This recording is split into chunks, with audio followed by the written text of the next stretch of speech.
Hi, I'm Steve Mail, and this talk is about how I control commercial litigation with a sophisticated Daubert Motion practice, and about how I use these Daubert tools to help the law firms that are my clients exert the same control.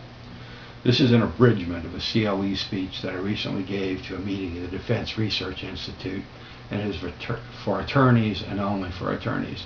If you're an attorney and like this vignette, you may be able to get an hour of CLE credit for listening to the fuller version. But more interestingly, if you're an attorney, in such an hour, I can show you how I can help you strengthen and perhaps expand your practice. I do this work at very high levels, and my clients are drawn from the largest corporations, law firms, and insurance companies in the country.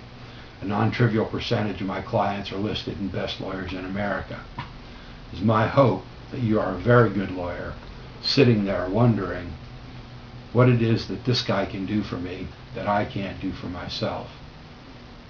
The better the lawyer you are, the more you'll benefit from the work that I do. If you're not an attorney, you're invited to listen, but please understand that I only accept as clients other attorneys. The practice that I describe here is both qualitatively and quantitatively different from the Daubert Motion practice that almost all other lawyers employ. The core notion of this talk is that Daubert is a science-based opinion in which the court essentially requires that scientific expert testimony must comport with the scientific method and should bear the imprimatur of the scientific community that it so comports. My Daubert Motion practice differs from that of most other lawyers because I lawyer Daubert issues from the perspective of the science that Daubert requires before I lawyer the issues from the perspective of the law that the Daubert court put into place to govern the admissibility of the scientific expert testimony. I trained extensively in scientific method, PhD from the Ohio State University in 1987, before I began the study of law.